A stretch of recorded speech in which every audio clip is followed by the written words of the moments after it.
Welcome everyone. Good morning, I have to say, good afternoon, good evening, wherever you are in the world. My name is Katrin Papst. I'm the chair of ICOMS, and I'm very, very glad that Sally Yerkovich from ETHCOM accepted our invitation to talk today at this event. So first of all, welcome Sally. It's great to see you, have you here, and I will introduce you properly in just a minute. With me today, I have some of my colleagues, which you can't see right now if you have the speaker view, but if you go to the other version, you can see them all. Ivalo Ulsvik, who will help me to organize the questions which you might have, and Andrea Kieskamp, our secretary, who will do the same.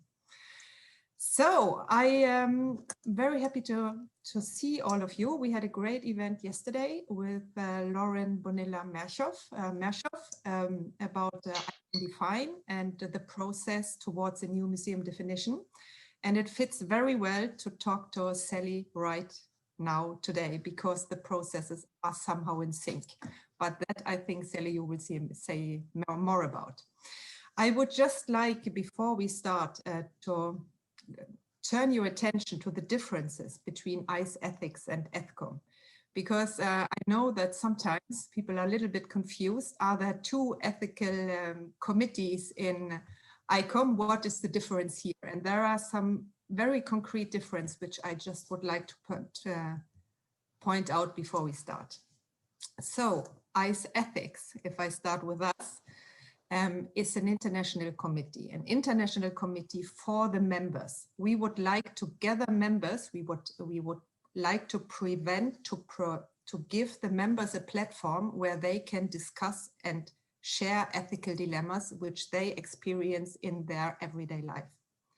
So we are there for the members, and we want them to connect with each other and discuss among themselves ethical dilemmas.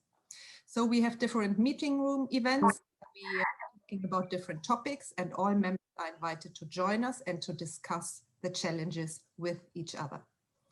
So ETHCOM is something different. It is also a committee, but it is a standing committee. And this means that, Sally, I think you will say a little bit more about it.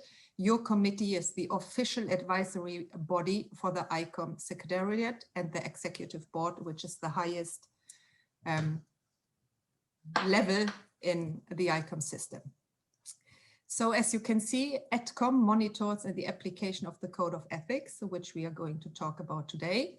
And you are the advisory in the whole system, while ICE Ethics is a platform for the members to discuss ethical challenges.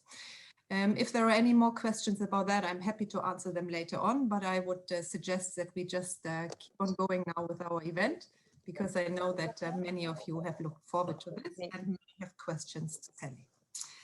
So, Sally, if I may introduce you a little bit more properly, you're a professor of museum anthropology at the Columbian University.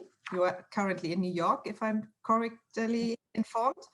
You are the director of special project at the American Scandinavian Foundation. And of course, you are the chair of ETHCOM. And that brings us to today's event. So thank you very much again for being here and for joining us and sharing your thoughts and information about what is happening right now, the processes. We heard yesterday in the event already the question, why are the processes going on the same time? And also to you, the question today, of course, how can ICOM members somehow contribute to the process ETHCOM is starting now? So Sally, thank you very much for being here, and the floor is yours. Thank you, Katrin. Thank you for inviting me to be here to speak about the project that ETHCOM is currently starting, and thank all of you for attending. Yesterday, Lauren talked about the process that ICOM Define is starting well, not starting, but continuing really in developing a new definition for museums. ETHCOM is in an earlier stage of possibly working on a revision of Code of Ethics. And so I'm going to talk today a little bit about the history of the Code of Ethics in ICOM, and also a little bit more about ETHCOM's formation in that history, as well as its current mandate. So I hope it'll give you a little bit of background on what we're doing now and why we're doing it, and also how you can help. So when ICOM was founded in 1946, it was right after the Second World War. It was founded by a group of museum professionals who wanted to create an international network of museum colleagues who could promote high standards of professional conduct in museums. So in theory, ICOM was really based initially on a desire to promote ethical values and principles in museum work. ICOM started small, but it soon became much larger. And as we know, we have over 55,000 members now. The first real code of ethics, or the first start of the code of ethics, happened in 1971, a year after the UNESCO convention. And it was then a very simple code. It consisted of two resolutions, one addressing acquisitions and the illicit transfer of cultural property, and the other calling for proper documentation of collections resulting from field research. So the 1970 UNESCO convention was a spur, in a sense, to the beginning of an official documentation of a code of ethics. The first full-blown code of ethics for ICOM was created in 1986.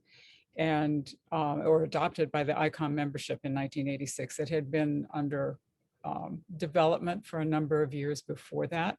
It started through a survey of the committees to see what documents committees had created relating to ethical practices in museums, and used those to develop a full-blown code. In 2001, the 1986 document was revised, and again, it was additionally revised in 2004, and the code that we use today was adopted then. In 1986, after the code was initially created, an ethics committee was created, and it was created to monitor the use of the code and to ensure that the membership understood and abided by the code. As you may know, although I found that a lot of people don't, when you join ICOM, you say that you will agree to follow the code of ethics. So the code of ethics is really now very much built into the structure of ICOM and into the obligations that we take on when we become an ICOM member. The ethics committee now is, as Katrin mentioned, is a standing committee of the Secretariat and the executive board. As such, we do the bidding of the executive board. We monitor the code of ethics. We make recommendations to the Secretariat and the executive board about changes that might be needed in the code of ethics. We review other ethical standards, standards of some of the committees, national, international committees, as well as the affiliate organizations. We conduct projects relating, that elaborate upon the code of ethics. So in recent years, we have been developing guidelines that elaborate upon different aspects of the codes, accessioning, deaccessioning, and fundraising, to be specific. And those documents should be found on the ETHCOM page of the ICOM website. So we provide our expertise in elaborating upon the code. We also advise the Secretariat about ethical dilemmas that come up that relate to museums in different parts of the world, and provide general support and guidance. For example, another thing that we've done recently was develop the statement on the independence of museums. So all of that is sort of background to our recent developments. In Kyoto, we began to have conversations about the fact that we've all seen in the past 10 to 20 years, major changes in the world of museums and in the issues that we think about on an almost daily basis. And many of those things, while embedded in the Code of Ethics, are maybe not as prominent as they should be. We decided at that point that it may be time to revise the Code of Ethics. And so the Ethics Committee recommended to the Executive Board that the Code of Ethics be revised. As a result of that, I'm sitting here today talking to you. The Executive Board recently asked the Ethics Committee to conduct a survey of the membership to see if the membership feels that the code should be revised. So that's where we are. We're starting out at the very beginning to get a sense of what's missing in the current Code of Ethics, or what's in the current Code of Ethics, but is not emphasized as much as it should be for the circumstances of museums today. We're trying to coordinate our work with ICOM Define, so that, because we know that when we think about what a museum is, and we think about things that are important to include in a definition of museums, we're also implicitly thinking about ethics. We're thinking about the values that we uphold together as a group. And those values are what underpin our Code of Ethics. So while on the one hand, this may seem like extra work, on the other hand, the two conversations, I think, are very much a part of a whole. So we're hoping that we're not putting undue burden on the committees to think about these two things at the same time. At the same time, we realize that the two are very much intertwined, and we think that while people are talking about the definition of museums and what they'd like to see in the definition, they're also thinking about things that should also be in the Code of Ethics. So we've started with a survey. It's a relatively brief survey. The first part of it is a request to international committees and national committees, as well as affiliate organizations and regional organizations, to share with us any documents or minutes from discussions that those groups have created that relate to the Code of Ethics, that perhaps elaborate upon it, that deal with certain aspects of it, flesh out certain aspects of it. And we'd like to be able to look at those documents, not just for our own purposes, although definitely we will use those as we think about revisions, possible revisions to the Code of Ethics.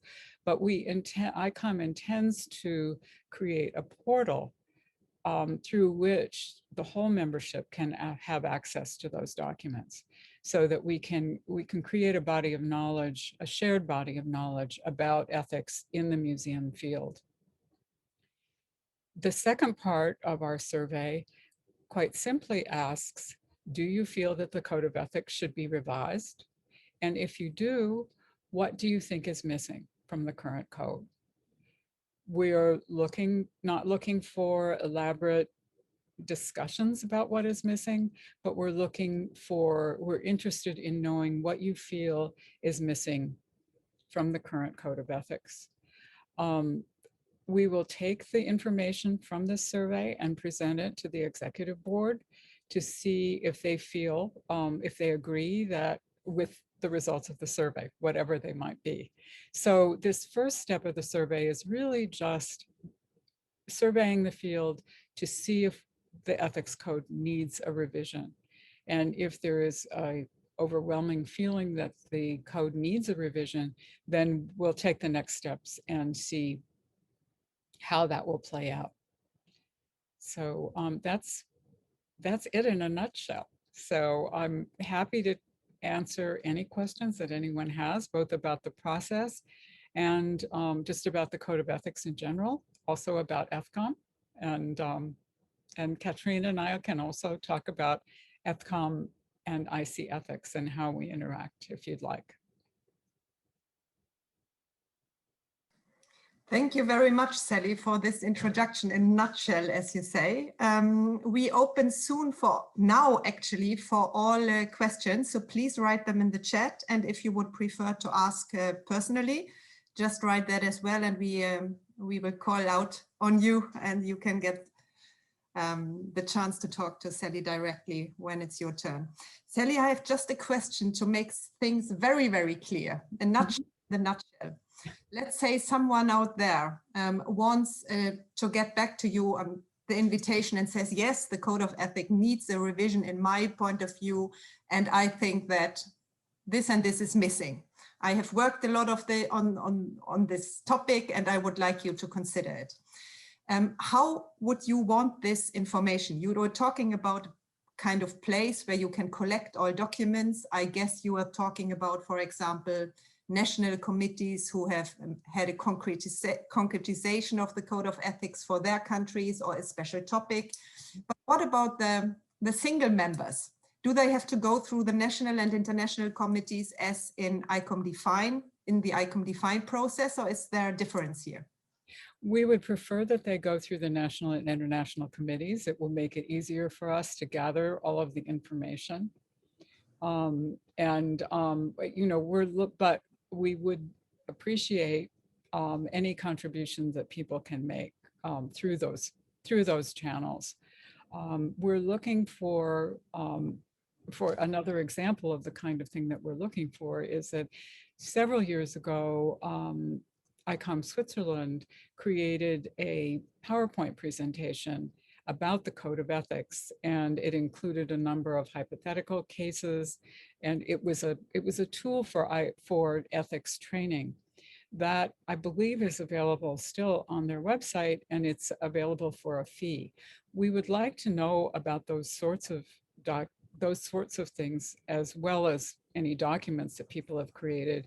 What we would do with that would be to create a link to the PowerPoint, and you know, then members could access the PowerPoint or subscribe to it or pay for it to have access to it. So we're interested in a whole range of documents and products that people have created related to the Code of Ethics. The first question came, it's about the survey, the first survey, which I think is from now on or since the middle of January until the 11th of April. I think the committees have the possibility to answer. Is this survey sent to the committees? Is it sent already, or do you find it somewhere? There was a question in the chat about that. Where do we find the survey? The survey has actually been sent to all of the committees already. It is part of the survey that ICOM Define has sent. So it is in that survey. So 2 additional questions at the end. Thank you. And if you haven't seen it, please let us know, and we'll be sure that another copy is sent out. Yes, I'm looking for questions here. Okay, I have a question from Rafi. Just a second. He has several questions. That's great. First, okay, he has inputs already, Sally. Are you ready to write it down? Yes. Okay, I think this meeting is not about the concrete input, but the process. But we can take it as an example. So the question is how one could deal with the climate change using preventative methods. Sustainability is also a kind of keyword which I think you will get a lot in the process to come now. But that's actually a good example. Let's say somebody has worked very much with climate change or sustainability, whatever it is, and really produced documents. Maybe there have been conferences, maybe there have been papers, maybe there have been a collection of really important aspects to consider for this keyword. Do I then understand it correctly that everything should go to one national or international committee, collects everything and sends it to you, passes it on to ETHCOM, and you will then use what you could use for your process? Yes, and if that's the case, if there are documents that people have created and they want to pass them on through their committees, they might also be sure to say whether it is a document that they wish to have shared or not. So that we will know whether it's something that we should pass on to be put on the ICOM portal, or if it's something that should be just used for advice.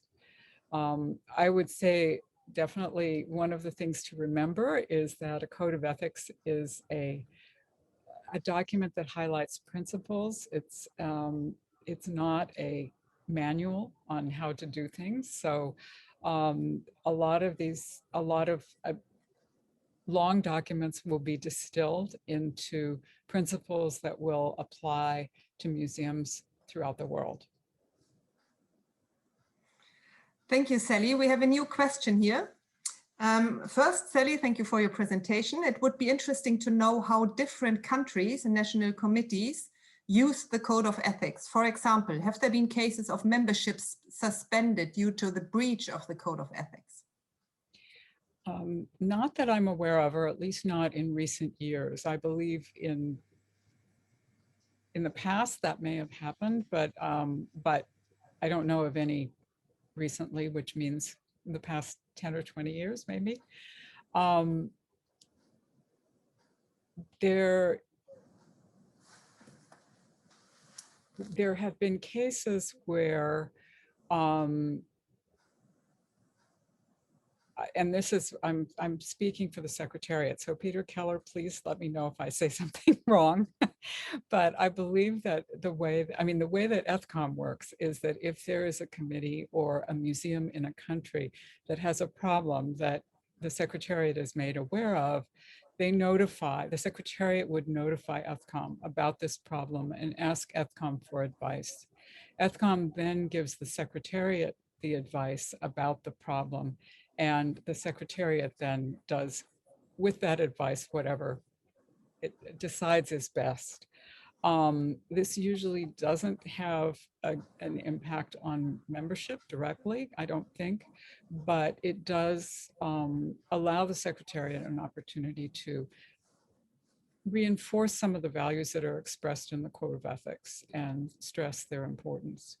The statement on the independence of museums that ETHCOM developed for the Secretariat is again an instance of a response by ICOM to situations around the world where the independence of museums was possibly threatened.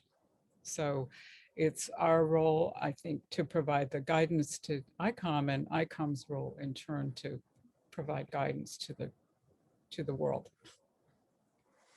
Thank you, Sally. I think we have to get going here because we have several questions. We have one question from Andrea, and she said that yesterday in the session with Lauren was very clear that there might be a little bit too much focus on Europe in ICOM in some areas, and that ICOM Define is reaching out especially to Africa, Asia, and the Middle East to get a kind of balance here. Do you have any kind of intentions to balance in a special way, or is it just the process which will bring voices from all parts of the world?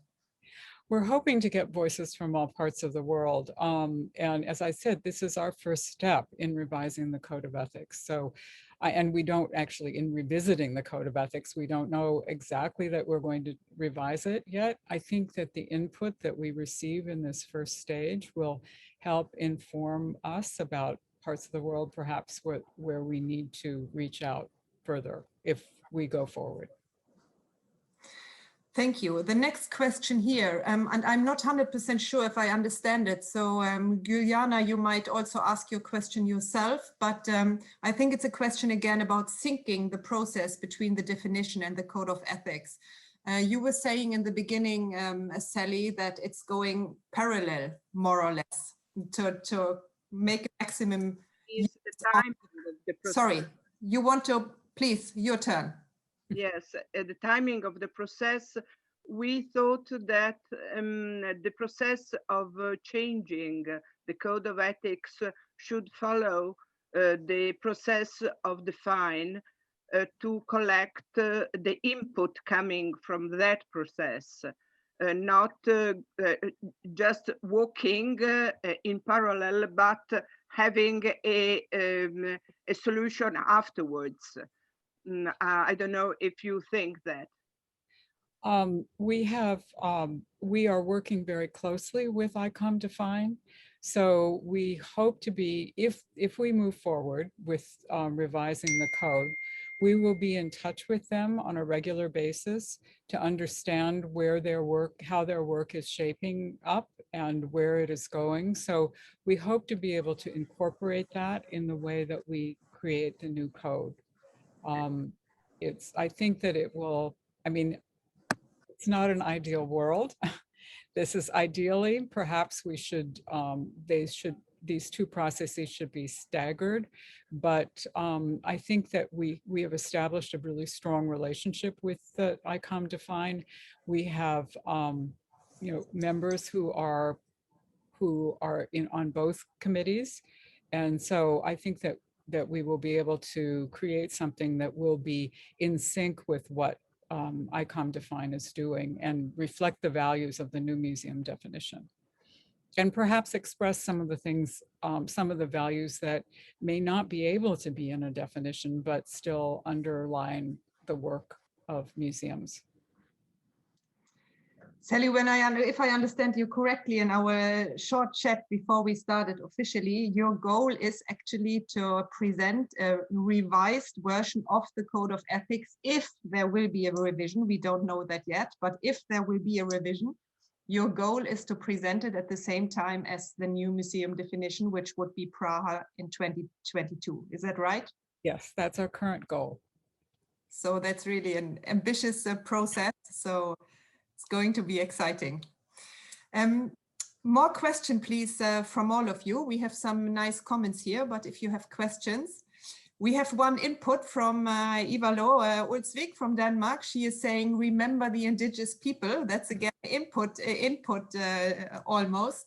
And I guess you will get a lot of input towards this aspect and also working with communities, repatriation, all these kind of aspects. Right. In fact, those are exactly some of the reasons that we initially made the recommendation to ICOM that the Code of Ethics be revised, because we realized that the issues related to the communities that museums serve that relate to repatriation are, while they are in the current Code of Ethics, they have become much more prominent issues for museums in the past number of years, and they need to be highlighted more. So one of the other things that we are hoping to do, I mean, while creating a new Code of Ethics and creating a museum definition are in some respects different activities, they will be coordinated, and the final results of the Code of Ethics, we hope, will reflect the priorities that are established by the museum definition, so that the organization of the code itself may change depending upon what the final definition appears to be.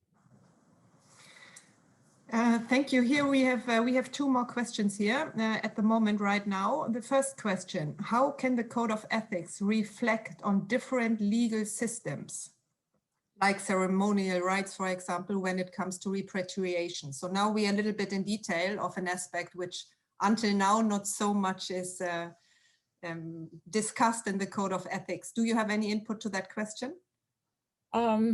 Not at the moment, although I think that it, like the current code of ethics, what we will create will be a series of general principles that will have room for different interpretations, depending upon the specific situations that the code is used in. You know, ethical issues and legal issues go hand in hand, and we're also working with LEAC, and we have a member of LEAC who will serve as an advisor to the development of the code of ethics, so that we'll be able to take into account issues related to different legal systems and basically related to legal issues as we develop the code. So I can't answer specifically, but this is, I can assure you that this is an issue that we will be thinking about. Thank you. We have, I see it just, we have more questions, but we have also Per Rekdal from Norway, who knows both ICE Ethics and ETHCOM very well. Per, it's your turn, so you can just unmute and say whatever you want to say.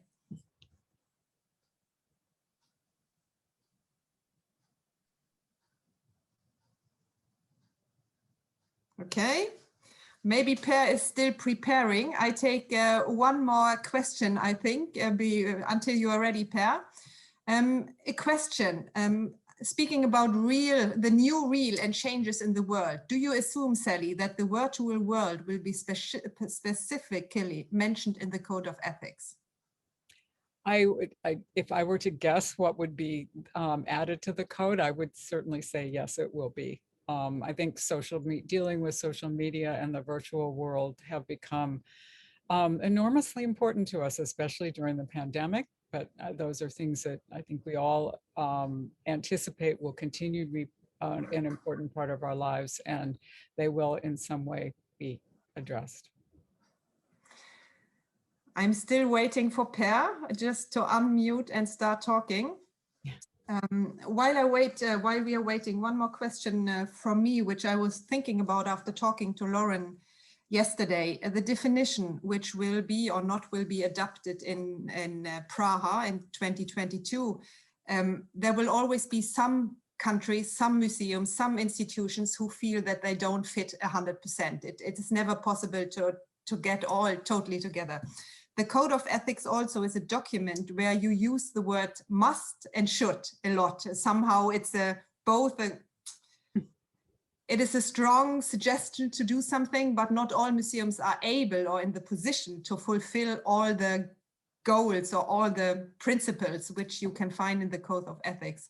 What would be your standard answer to those who ask about, if we, as you said in the introduction, if we have committed to the Code of Ethics by being a member of ICOM, but we can see it's impossible for us to fulfill all the many principles in your code, and maybe we are getting even more now and more specified. What to do then? There are some people who are wondering, how could you work with this? You should do it, but we understand that you maybe not be in the position to fulfill everything. Well, I think we use the word should rather than must a lot. Okay. And I would say that in many respects, and for certainly some museums, small and large, wherever they might be, the code is aspirational. It's a document that guides museum practice, but does not necessarily apply by the letter for everyone.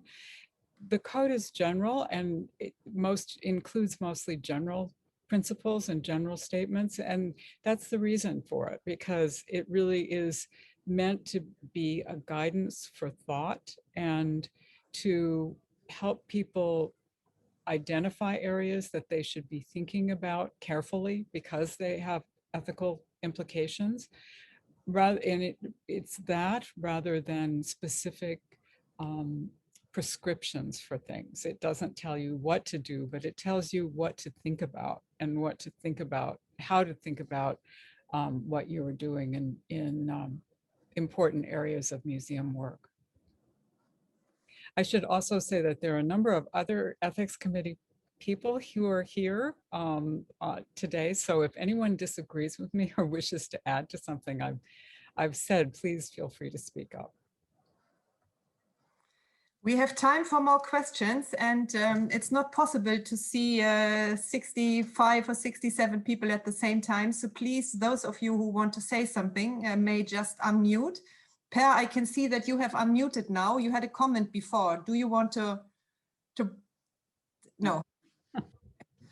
Any other questions, please? Now is your chance to talk to, okay, there are other chances to talk to you as well, Sally, but tonight is the chance now to talk to Sally for those of you who have any questions. And maybe someone else from ETHCOM who is here and would like to comment, you are of course welcome as well. I should also add that if during this process, your national committee or international committee are interested in having a discussion about the code of ethics, that the members of ETHCOM will be available for that kind of discussion. So please let us know. That's a case in which you can get in touch with us directly and ask for a webinar or just a general discussion of the code. And we're happy to do discussions of the code in general, as well as discussions of some of the documents that we've created more specifically. Thank you, Mary Gilbert. We have, you are the next one, so please just unmute and ask whatever you would like to ask. I'm sorry, I'm afraid I have no questions. I didn't even plan to ask anything. I'm just listening, sorry.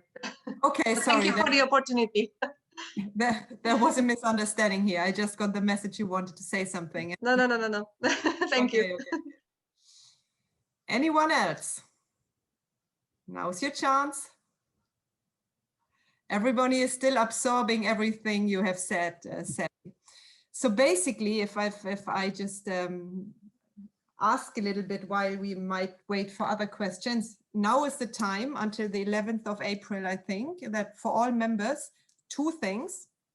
And mainly you wish that it goes through the national and international committees, if I understand, the affiliated organizations and so on, regional alliances. But for all members, it's now until the 11th of April, you have the possibility to come with your input to the museum definition. It's a long process. You can find everything about that on ICOMS webpage in the member space, what is going to happen. So now is the time to come with input to the definition. And at the same time, you can get in touch with ETHCOM and present what you think is missing in the code of ethics, or if you think something is missing, I think you mean there should be a revision, because that is a question right now. Should the code be revised or not?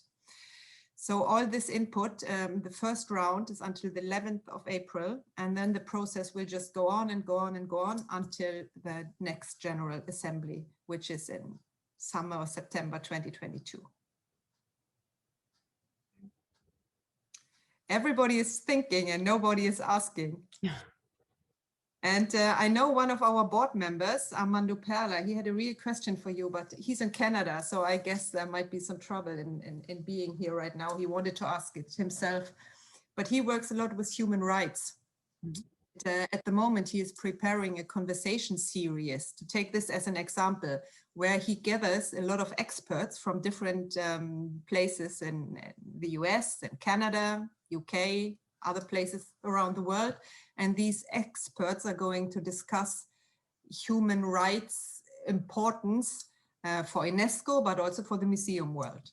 And they will produce a lot of documents which are based on a lot of competence and very smart people discussing human rights in this aspect. How could he, if we take it as an example, how could he pass it on to you in the best possible way? Because here are really professionals working on an aspect which might be important for the revised code of ethics.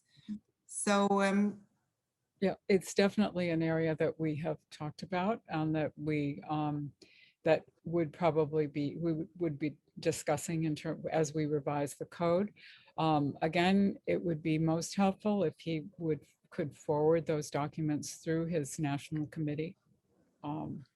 And we would be happy to receive them and to share them if they can be shared. So that is always important to mention if you want to, if one allows to share it or not. Right, right. As I am in Norway, I'm just looking for questions here. So you just please just keep on asking questions if you have. I am in Norway, and Norway is just in a process where they revise the code of ethics. They concretize. So code of ethics is of course the starting point, but then they have worked on a revision for museum in Norway.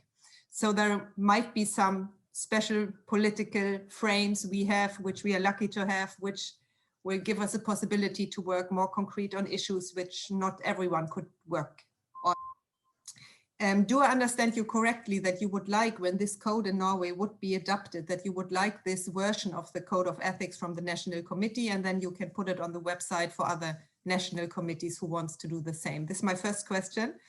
And the second, do you know how many national committees, but also topics, working areas, have produced their own version of the code, but not new version, or always based on your code of ethics or ICOMS code of ethics? But do you know, do you have any numbers? How many have had the need and had to do it, have done it? Well, to start with the second question, first, we don't know. And in fact, that's one of the reasons why we're asking for information from the national and international committees. As we have developed the various guidelines that we've been working on for the past 3 years, we've discovered that some of the committees have developed new elaborations on the code, or made the code more specific to fit their requirements. We'd like to be able, not just for the ethics committee to see those things, but for the whole ICOM membership to see those things.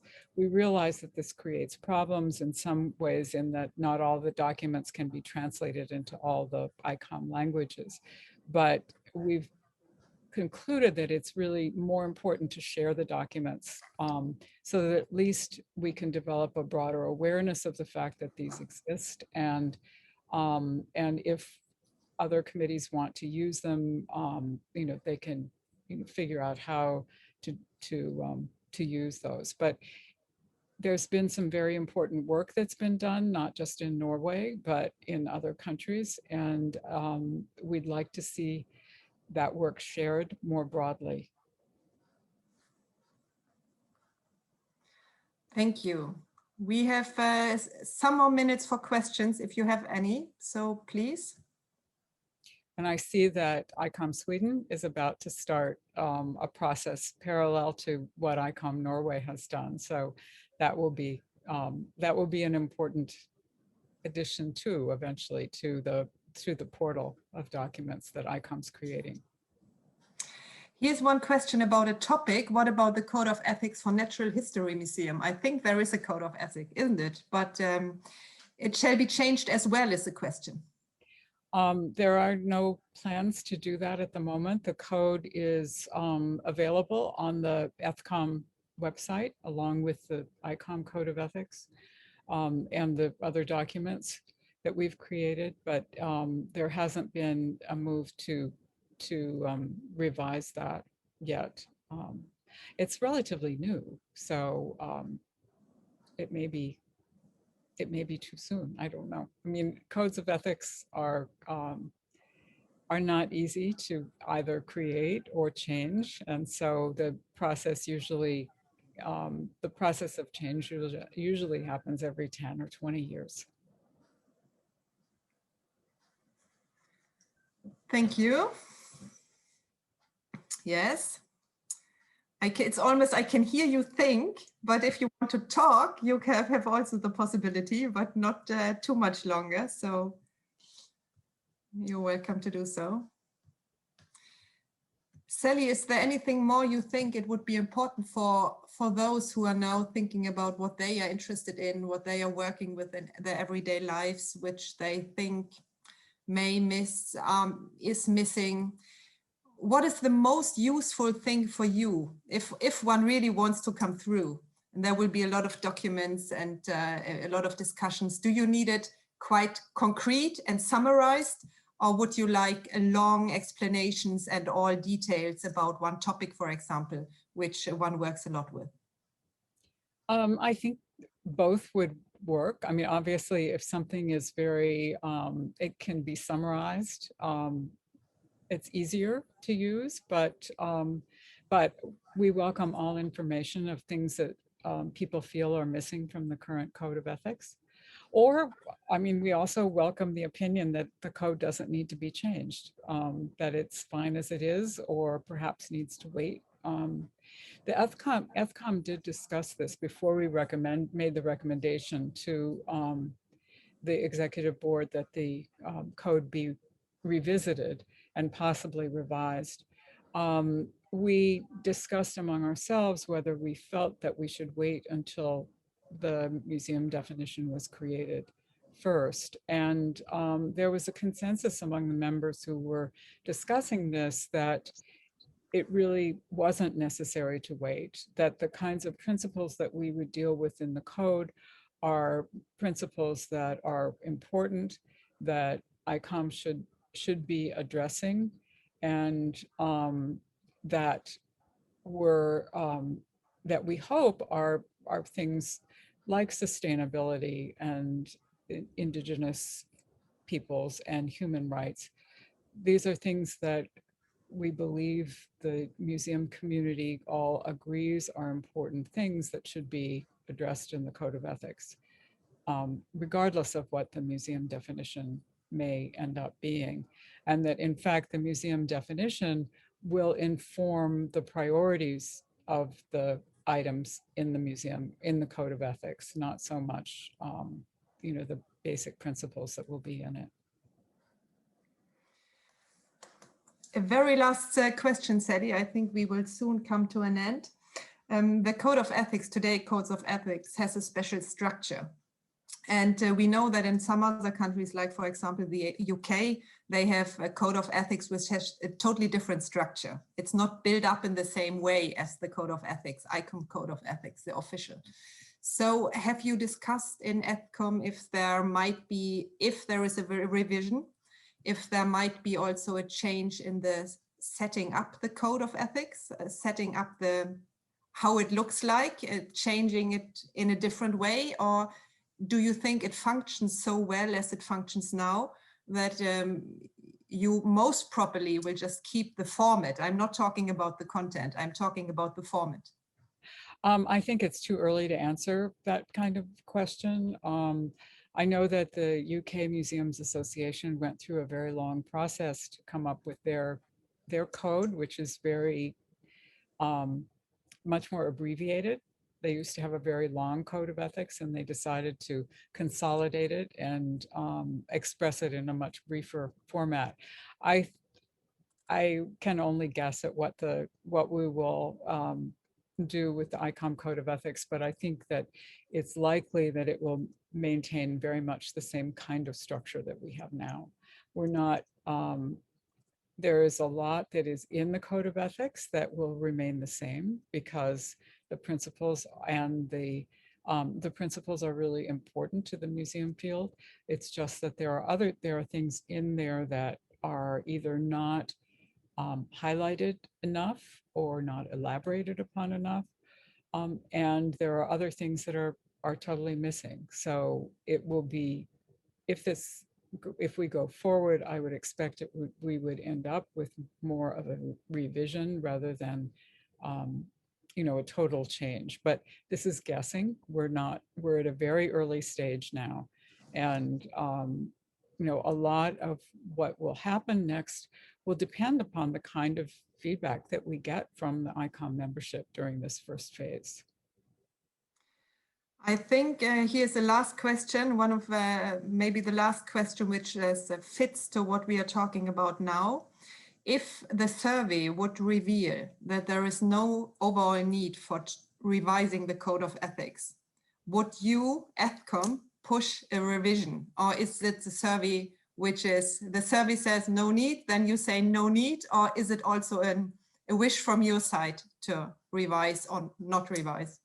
Well, we recommended to executive board that ICOM revise the code of ethics, we will make our next recommendation according to the results of the survey. It really will be up to the executive board of ICOM to determine whether we should move forward with revising the code or not. So this is all work that we're doing in to advise the advisory board on what their next decision should be, and we will follow what they say. A last question here from Susan. Susan, is there a place for a value statement in addition to the code of ethics? That's a really good question, and it's certainly something that I think should be raised as the input for the for our questions comes in.